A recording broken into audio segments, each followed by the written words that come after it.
And we are live. Welcome everyone to another week at DroneDJ, and this is a special episode being the last week of 2021. We'll have a drone news recap of the year. Kicking off with the drones released in 2021, then we'll look at some drones for good news, what's been viral this year, and also a quick industry technologies recap. Today we'll also have Seth with us, who is the publisher for DroneDJ.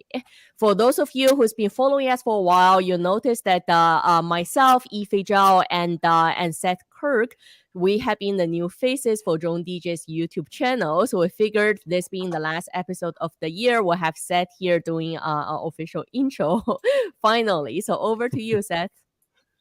Yeah, well, welcome everyone. It's been kind of a crazy year as 2020 was as well. Not just in the drone world, but out everywhere.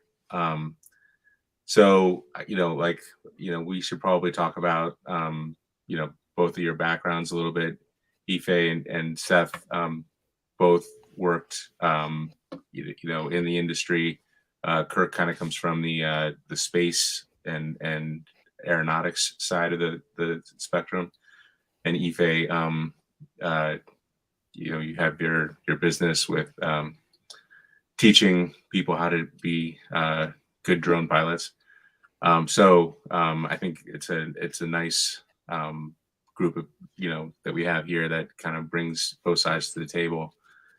So with that, I think we should just kind of kick off our 2021 recap. Sounds good. So we have drones released in 2021. Obviously, we're going to start off with DJI. Who else? We had three entirely new drones released from DJI in the years. We have the DJI Air 2S, the DJI FPV, and then the Mavic 3. We also had just a revamped version of the DJI Mini SE. Not really an entire new drone, was just an updated model from the original Mini. And then after DJI, we have Autel, which really, essentially is more of an announcement, the Autel Nano and Lite, which Kirk is expecting to get his hands on them and try them out at CES next week. Besides DJI and Autel, sorry, let me just quickly go through the list, then we'll go over each one of them. Then we have the Sony Air Peak, the Wintra second generation from the Wintra 1, and then paired Anafi AI, which essentially is also a announcement. We're expecting shipment. We actually expect the shipment before end of the year. So we'll see what happened with some user reviews. So I guess going back, looking at all the drones released in 2021, was everyone's favorite? And we'll start with Seth. Well, the Mavic 3 was obviously the most feature packed. It's kind of like blurring the lines between pro and consumer, really. The Mavic 2 was prosumer, but I feel like the price points and the feature set of the Mavic 3, especially the Cine version, push it like into the pro world pretty hard. So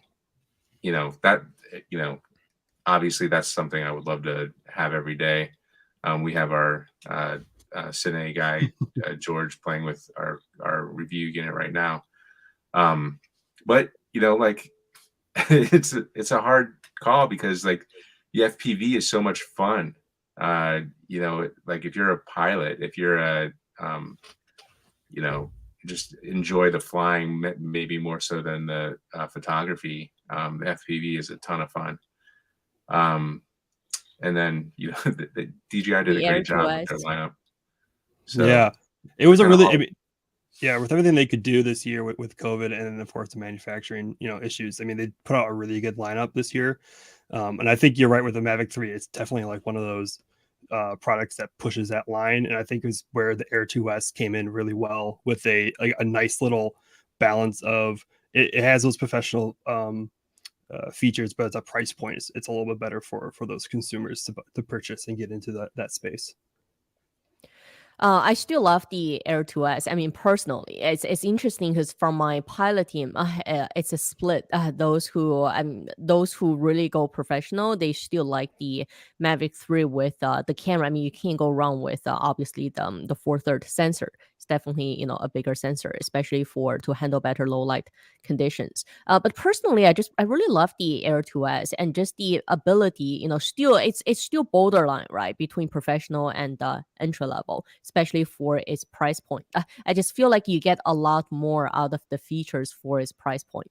And with DJI, well, no, anytime it releases a new drone, you have to give it 6 months before the features really, all kick in and working. Yeah, all the software gets tight. Definitely, yeah. But the hardware is there. I mean, like I said, it's 4/3 sensor. Any additional software features they add to it will just make it all the better, right? Yeah, and it's nice to have the follow feature. I think that's one area where DJI still hasn't quite caught up to Skydio, but the Air 2S is the best, that they have right now in terms of drones that will follow you around and do that kind of stuff. So yeah, they really had to kind of knock it out of the park year, I think. It's interesting looking at talking about Skydio, and also I want to mention Autel, both because when we're looking at drones released in 2021, I thought for some reason I thought Autel 2 was 2021, but actually it was 2020. I believe 2021 they had an update for the 8K version, and then same thing for Skydio. There was no new drones released, but there was a special model made for the Skydio 2, which was made for the public safety sector.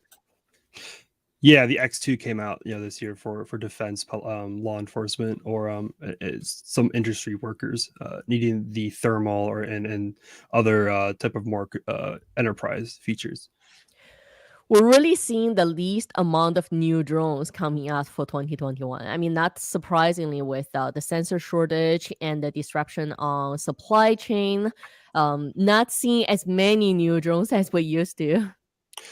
No, but hopefully next year that might change a little bit. So we already have a lineup from DJI, and I believe, Kirk, you're going to see some new drones at CES next week as well. Yeah, so next week it's already CES. It kind of just snuck up on us. I was planning it yesterday. I'm like, oh wait, this is like next week. So I'm flying out that Monday, and it's gonna be a good trip. But Artel's gonna be there with their Nano and their Light, Evo Light drones, and hopefully we're gonna get hands on with them and fly them around. Sony has a booth there, but they haven't said anything about the AirPeak. It's kind of weird because like pre-orders and like they're supposed to be shipping, but like haven't seen one. We don't know what happened. Yeah, we don't know like what all the details about it. So even if they don't have one, I'm definitely gonna be walking around a booth like asking for details on the AirPeak. Like, what does it, like, can you give me some information on this? But one of the other interesting companies that are there is Skydio, which they haven't announced anything next year, but they're at CES, and everyone else is kind of announcing drones. So why are they at CES? I don't know. The Skydio 2 seems to be due for an upgrade, but we'll see what they might be announcing, or if they are announcing anything at CES. What kind of stuff do you think that will be at the Skydio? Like, what does Skydio need to upgrade, do you think? If they're going to do something at CES, like what kind of areas do they need to beef up their offering? I haven't really used a Skydio that much, so I've not flown one at all, so I don't know. But like, of course they have great, their autonomous flying is great, but always seeing improvements there would be awesome. Maybe increased camera, increased flight time, it would all be great things to see. I would love to see I mean, talking about product line, right? If you look at Skydio and comparing that with DJI, Skydio has good entry-level drones, but I haven't seen a bigger platform from Skydio. I'm not sure if that's on their plan at all, but if they're really going to compete with DJI in that commercial or industrial sector, they really need to have a little bigger unit that's a little more, weather resistant, wind resistant, just hardware wise. I mean, there's a lot you can do with software with flight controller, but you still need a bigger, more solid airframe overall. So I guess we shall find out next week. Yeah. Moving on to our next category, which is also interesting. I mean, who said no good news is ever good news? We do have some drones for good stories, especially in the news industry, right? It's really funny to see that being a category. And the first one is actually a successful drone delivery of lungs transplant. So let me actually share the DroneDJ story here.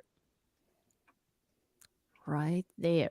So this was the first flight of a live organ transplant between two major hospitals in Toronto that was delivered by a drone successfully, which is what made it into a Drones for Good story. And along that note, many of the Drones for Good stories, when we look back, were related to drone deliveries, right? Some rescue stories, delivering defibrillators, lifeline, etc. So I decided to take a look at stats as well. We actually did more than 100 drone delivery stories in 2021. So we're in 3 digits now. Yeah, it's crazy that this year we've seen definitely a big increase in deliveries. Drones used as not just toys or expected units, but like delivery units. Delivering these lungs or delivering groceries from Walmart. They're doing those tests down in what, Alabama it is, or Mississippi, one of those states. So it's been a hell of a year, and next year should be even bigger. And there was a question from our audience: were there actual viable organs? Yes, this was an actual. So the interesting part of this story is not only it was an actual viable organ being delivered, but also the patient who was receiving the transplant, he is actually a drone pilot. Which is why he was so open to his organ being transplanted by a drone. And I have to say, I remember when the story came out and when we covered it, I mentioned I'm not sure. I mean, I am a drone pilot, but I said I'm not sure if I would trust my transplant to be delivered by a drone. I think it's just because I'm OCD and I need to know every detail of the operation before I would give my consent. I don't know if I needed an organ, I'd take one just about any way I could get it. There you go. Yeah. But definitely a lot more drone delivery stories, and also a lot more overall drone rescue stories, right? Either delivering, as we mentioned, defibrillators, lifeline, or just thermal imaging on the drones being used for search and rescue. There are a lot more public safety stories on, obviously just drones out there saving people's lives. And it's great from industry perspective to see, instead of from the mainstream being fearing drones, now to more supporting it and wanting to support safer operations. So that's a great improvement. Our next category is what's gone viral this year. So we looked at from 3 different sources. First of all, from DroneDJ, from what our audience had really enjoyed seeing. So let me just share our DroneDJ top story of the year, which I find it's a personal interest. It's a Darwinian drone that's getting rid of invasive rats at an island, and that has to be voted the top story of the year for us. Yeah, it's interesting to see them using these drones out there in that very important ecosystem in the Galapagos Island, and it was successful. It took about 2 years to get it done, or 2-3 years, I think it was, to get it done. And now that the Galapagos Island is no longer, they were kind of the rats were kind of harming the bird species there. The young and the unhatched birds were getting attacked there, and now they're moving off the other islands over in the Pacific area. So they're moving on to I don't remember the next island that they're moving on to, but it's not just birds, but also turtles are being affected by these evasive rats that came over centuries ago. And I know that at certain airports they use drones to scare away birds, especially along the runway, right? Yeah, drones have become like a very useful tool for getting getting away unwanted animals.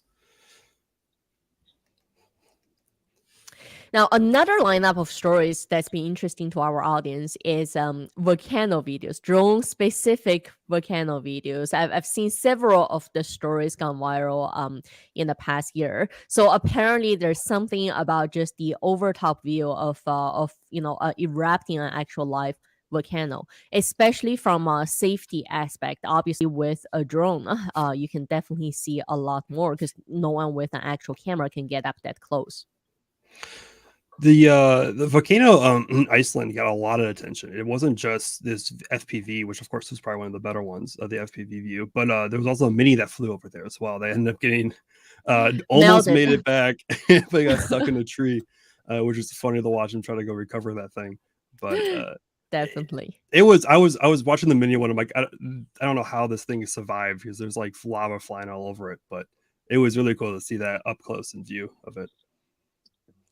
I'm usually surprised by how how strong the drone can actually be. I remember one year this was the original Mavic one, the original Mavic Pro, and we were doing a cold weather test. So it was flying in about -25 with wind chills almost -30. That was in Toronto, and it was carbon fiber propellers, and they actually snapped. So two of the carbon fiber propellers snapped, and only a really teeny piece left on each of the arm, and the drone still landed safely with that tiny piece of little carbon fiber propeller on it. I was really surprised. That's impressive. Definitely. And the last one, so this is the one I know we wanted to ask for Seth's opinion. We still couldn't figure out why this drone dancing video became viral on TikTok. What's your thoughts, Seth? Well, I would say, any unique dancing thing is could become viral on TikTok. I'd be lying if I said I understood the platform really well. My kids seem to love it. Sometimes I go down rabbit holes there, which if you have a specific, like you like drones, and you can probably go down a rabbit hole there. So hopefully that's why we went viral there. Frankly, I'm not sure. I find it always interesting in retrospect at the end of the year and see what happened that year. What was the audience interest specific for that year? And along that note, so next category we have a little more of an industry recap. So besides what the general public has been interested in, for the past year, one of the top stories, especially around drone pilots in states, is the remote ID from FAA. I'm still seeing debate stories popping out of obviously the general aviation, the national airspace, the drone pilots, and the government sectors still discussing about the feasibility and the pros and cons of remote ID. So if you've got any thoughts, please share with us. And we're really looking to do a special episode on remote ID in 2022 as well. A little more in-depth story to bring you a little more behind the scenes, what happened and what is going to happen, which is also what's more important. With new drones coming out, are they all going to be equipped with remote ID now? Definitely one of those going to be a heated debate topic next year, or already is now, when that comes in effect. I mean, overall, it's just the industry is trying to make the national airspace safer. That's been the effort from manufacturers, from regulations, and also from drone pilots in general. So besides remote ID, we're also seeing more integrations of just drones being 4G or 5G capable, right? There are tons of drones manufacturer releases saying that the unit is 4G or 5G capable, which that means is, obviously as drone pilots, we're all worried about flyaway. That's always the big concern, is if there's a flyaway and instead of crashing down, the drone actually flies higher up, right?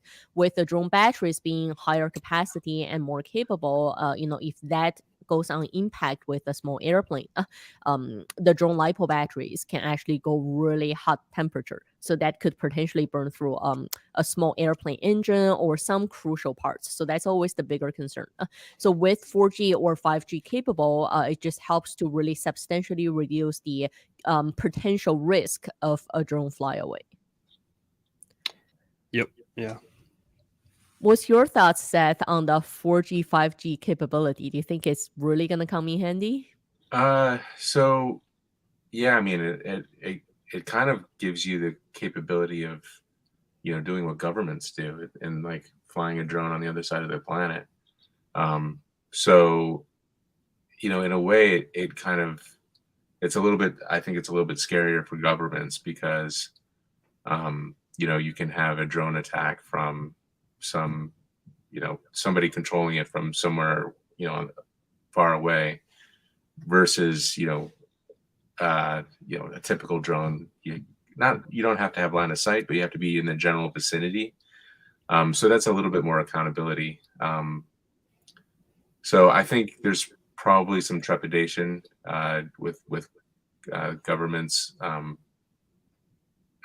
know, it's out there Restricting already, the so it's not. technologies. Yeah. Yeah. So you know, and then there's obviously the ping time, or the you know, how good it is at eliminating the lag, the latency. You know, obviously, you know, we're doing video chats right now from all over the, you know, the country, so you can be pretty quick. It just you know, it just remains to be seen how good that translates into drone piloting. I mean, you know, we know it's going to happen. It's just getting it all taken care of. And what about you, Kirk? Are you comfortable flying the drone beyond visual line of sight? I mean, I'm still working on flying a drone, period. Like, I'm still working on those skills. I mean, don't put me in a non-line of sight scenario, because I don't know if I can do that one. I personally, I never really enjoyed the FPV. I have to say, I'm one of those really OCD people. When I fly the drone, I really need to see it.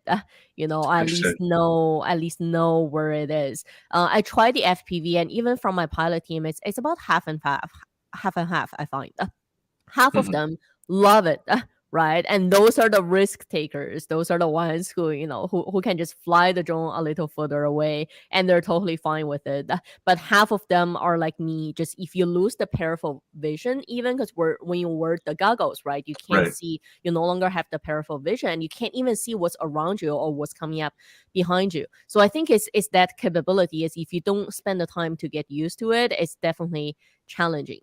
I do like, you know, if there's safety assurance, if the drone is connected to 4G or 5G. So if my controller goes down, right, that's ultimately as if my command and control goes down, then I can still use my phone or other things to make sure that I still have a connection to my drone, so it's more reliable to land instead of just waiting for GPS signals. But I guess we shall see in the new year to see more of the updates with the connectivity and how reliable it is. Now, going back to industry recap, there had been some new kids on the block as far as drone manufacturers are concerned. We're probably used to seeing Autel and Skydio for a couple of years now, especially with both companies doing pretty good with their marketing campaigns, right? It doesn't feel like they're new kid on the block. But for those of us who have been in the industry for a while, we know that DJI obviously is still the dominating brand for the industry since early 2010. But then we also have you know, Parrot, which essentially is the French manufacturer, right? Parrot also bought out some of the other drone softwares in the industry as well, including Pix 4D. So DJI and Parrot are more of the older brands in the market, and now we have more news from Skydio and Autel. And Seth, I don't know if you remember a while back, there's also a brand called Unique. Oh yeah. So Unique Typhoon H, the orange color drone, I believe they started off as more of a RC hobby brand and trying to get into the camera drone market. I haven't seen much news from Unique at all from 2021. Yeah, they were kind of like, they were the hexacopter. Yes. They would have a few more motors on them. And they had a good camera too. Yeah, I was gonna say, like, they kind of seemed like for a while that they were gonna be the number 2 to DJI, and then they just stopped. It felt like they just stopped updating. I think they probably had some financial issues. But yeah, I felt like they just never rebranded properly from being a hobby drone into more of the commercial world. And talking about financial issues, obviously, you know, that's what made Autel a little easier coming up the chain, because Autel, and we all know Autel Robotics, but Autel in general is actually a much larger car parts manufacturer. They're actually a really large automobile parts manufacturer in China. And the CEO of Autel Robotics that produces the drones, he's actually the son of the owner of the parent company. So he's being given, you know, this is almost his little pet project, right? So he can try his vision and try producing something new. Also, if we look along the line, DJI has entered the, you know, the car, DJI has entered the automotive industry right? So if really thinking long term, then Autel Robotics is essentially almost like the R&D arm for their parent company, right? Doing research. Mm-hmm. The DJI, the real Tesla killer. And I'd be surprised by how quiet they've been. I mean, we're seeing more official news in the past week. But when I looked back, DJI has been in that car market for 5 years. I didn't even know. Yeah, they were kind of hinting at things at CES a few years ago, and it makes sense. Like, obviously, that they're doing a lot of autonomous stuff, but at the same time, Skydio was started by ex-Tesla autopilot folks, so there is definitely that worlds colliding there.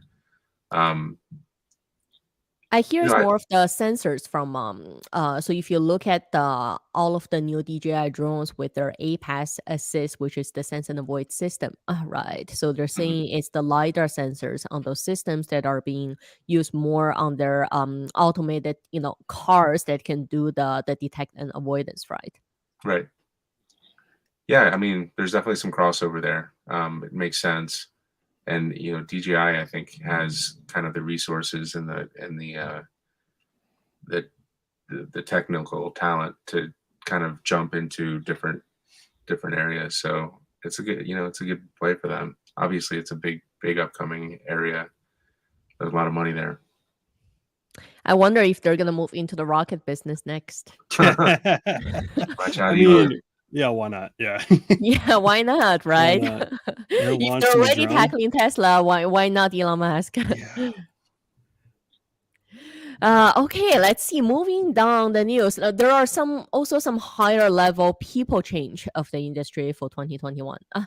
So obviously, one of the top ones is Brendan Schuman, who was DJI's leading person, especially on the regulatory and national airspace safety front, has left DJI to move to Boston Dynamics. So yeah, that's an interesting piece of news. That was interesting, very interesting. Brendan has been kind of like an outspoken advocate for drone laws. I mean, I think his Twitter handle is still drone laws, even at Boston Dynamics. So that was a big loss for DJI. Although that being said, I think most of the people we interacted with, kind of flipped over. So I think there was a big shakeup at DJI. Just generally speaking, I think Brendan is almost DJI's face in North America. Right, in a lot of ways, especially with the government and with the legal stuff, the FAA, whatever. He single-handedly pushed a lot of the national airspace safety features on DJI drones. Right, and how do you replace a person like that? Like, it seems like not a good thing for DJI to lose Brendan in my case, my view. I guess we'll see what happens in 2022 if someone's going to try to fit his shoe at all.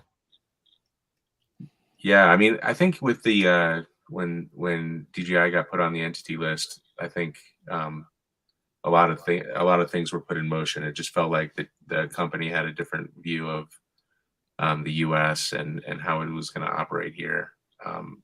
Obviously, government contracts weren't going to be a big deal financially while they were on the entity list.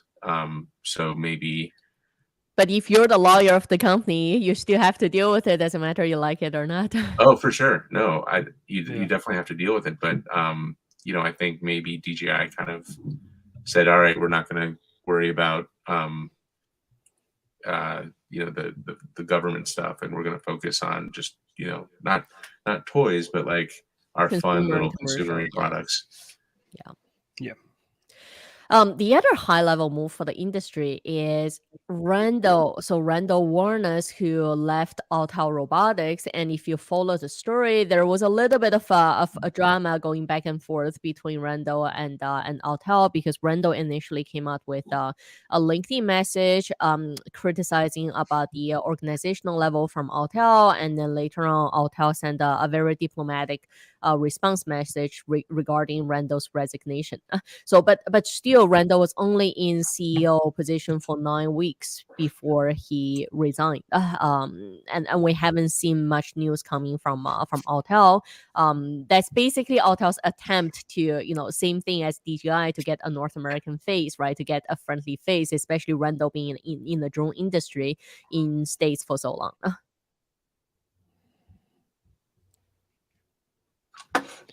Has any of you guys followed the story at all about Randall's resignation? Well, go ahead. It was interesting to see. It's only 9 weeks. What's the deal with coming in and leaving in such a short time? Is that bad on the company or bad on the person? Come in, maybe getting a little excited to come in and join, all of a sudden, maybe it's not what you expected, or how bad is is what he's saying true? Is the company poorly managed? Yeah, and we've heard some rumblings from our some of our sources in the industry who are resellers that Autel's got pushing real hard, or they're all messed up, or whatever. So it's hard. It's hard in this business, especially with DJI kind of knocking everybody off. So yeah, it's not surprising to see what happened there. But at the same time, if you're gonna mount a serious response to DJI and you want to build products in this world, you kind of have to have some more stability, at least outwardly. And personally, I always find that for brands and for companies, and me being Chinese, right? Although I've lived in Canada since 2004 and never worked a single day in China, but really to me, what's important for being in this industry is I find if you're a brand, you need to have a brand image. And I find from both DJI and Autel is they haven't really had the company image in North America, right? They've been trying to hire someone local, someone who's been in the industry to be their company image. And when that vision doesn't line up with the company is when the challenge happens. I mean, that's not to say is if you're the CEO and founder of the company being an image, that's not to say when you have investors and other relations that nothing is going to go south. But still, I find as a brand, you still need to create, some kind of personal figure that's attached to your brand image, which we haven't really seen from both DJI or Autel in the North American market, and DJI in general worldwide. Their CEO is very quiet, right? There hasn't really been a spokesperson for DJI anywhere. Yeah, not anybody who's kind of long been with the company or tied to the company.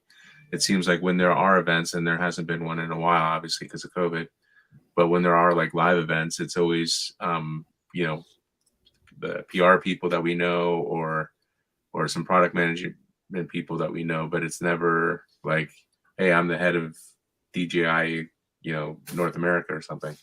So that's something that would be nice to see. And I guess Brendan, as we talked about, was kind of like the de facto face of the company, and now that he's gone, there's no real. I mean, we know Adam Lisberg. We've known him since we started, and he's a great PR contact, and he's still with the company. But the public. But he's not the vision. He's not the vision of the company. Right. And the public doesn't know him. I don't even know the reporting structure, who he talks to. Does he talk directly to folks in China? No one knows the back end. And I think even when we looked at some of our PR contacts from DJI, there are different names, and we don't even know their relations. Yeah, and when we're talking to when there's somebody to reach out to regarding business matters or affiliate stuff or whatever, it's kind of just like sending out into the void of whatever, and maybe we get a response back. And even when we talk to Adam or anybody at DJI, Curran's our devices person now, and he's great, but we ask him a question and he's like, I'll see what I can do, but I really have no control over It's the like matter. buying lottery, right? Yeah. Maybe this time. Yeah. So, a little clarity there, especially, we're as media, it would be nice to have more like, transparency in terms of Yeah, and a clear line of communication, right? right. Yeah, I agree. And I also want to point out that from our audience, drone companies should have mascots. I totally agree, and I think either DJI or Autel, they should just have a drone, right? Just creating a Wall-E of DJI of some sort. That should be fun. That would be hilarious. Yeah.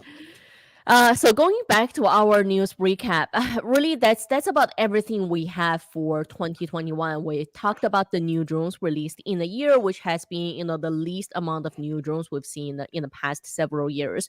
We talked about some drones for good stories. We looked at what's gone viral this year for the public, and we also looked at what the industry has been focused on regarding the safety of general drone operations, who are the new manufacturers on the market, and some high level people changes. And overall, I just want to say it seems like the news stories that had been really hitting the year are more related to drone taxi and deliveries. I mean, drone taxi is essentially a form of drone deliveries, but that has to be in a little bit of the hot topics. And we also see Kirk, remember when we covered the story about that flying car, the Renault car? The Renault, yeah. Yeah, and then that bird, is it a drone bird or is Yep. it a drone?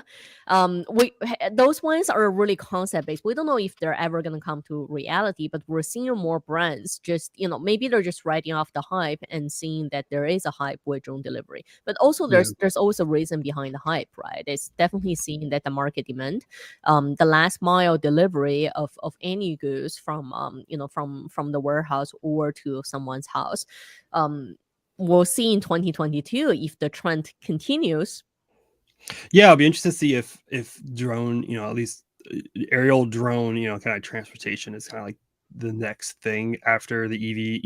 Everyone's moved over the EVs, and then what's the next thing? Like, okay, well, let's move people off the roads. Maybe in the air or something like that. I know Seth has a lot of knowledge with the automotive, industry, but that's something maybe you see happening. Yeah, I mean that actually is kind of like a point of consideration. Is like, all right, where does a drone become like an airplane Car. or a car, right? Yeah. Like you're transporting a person from one place to another. Like, I guess if they are in control of it, then it's a drone, and if they aren't in control of it, it's a drone. But if they are in control of it, it's a a helicopter or a pilot or an airplane or whatever. So and we cover all the stuff on either on Electrek or DroneDJ. So it's just kind of like, all right, well, is this a drone? Is this a drone industry? I mean, cars are becoming drones, really. Like, Waymo cars are drones. So I mean, I should ask you guys now, what is your opinion? Like, where do we draw the line at DroneDJ in what we cover? Oh, that's a good question.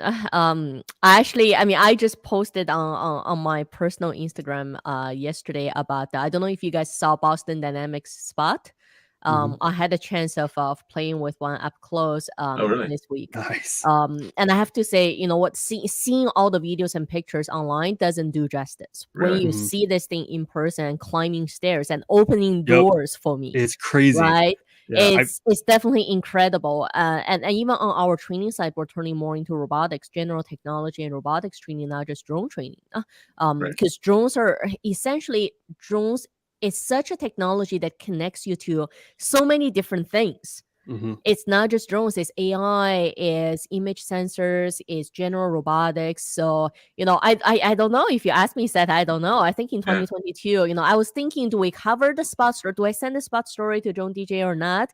Where do we draw the line news-wise? Where do we cover drones? Where do we cover robotics? You know what? I don't know. I guess we have to see where 2022 goes. And it's funny because in Space Explorer, we covered spot all the time too, because SpaceX uses them all the time. So, and seeing them up close down there in Texas with SpaceX, how they use them, it's crazy. Yeah, because you can program it. I mean, some users complain that they have to program, almost teach the dog from scratch right? Teach it all the tricks. But I guess the pro is also you get to program it to do whatever that you want. And the hardware is incredible. Like what we mentioned about Mavic 3 is if the hardware is there and if you can design different software capabilities to send commands to let it do different things, then it's limitless. Because if you don't have the hardware, you can't fix it, from the software perspective. But if the hardware is there, software is going to catch up in time. Totally. Yeah, and in the past we've covered drones that go underwater. And so like naturally, I guess we should cover land drones, but yeah, it's just such a crazy area, and it's such a growing, exploding, I would even say, topic. Even drones over water. We were exploring that because we had to do some R&D project for our municipal water department, where they want to inspect the water intake from the Great Lakes, right? And if you drive a boat out 3-4 kilometers into the lake, it's always time consuming. So we helped them to do a beyond visual line of sight project where the drones would go out, check the intake point, and see the water condition, if there's algae growth, if there's any pollution or any concerns coming, basically doing the scout mission before you send the boat out, right? And same thing we were doing for some local security companies. It's a solution that you can potentially have the drone in the air and then spot on the ground, and the two are working with each other. Right. So if the drone sees something suspicious from the air, then Spot can actually go from the ground level to approach and try to establish communication or provide, help if needed. So it's definitely going beyond drones. Yeah. You mentioned the flying a couple miles out of line of sight. Do you use 4G stuff there, or do you do? We use RTK. Okay.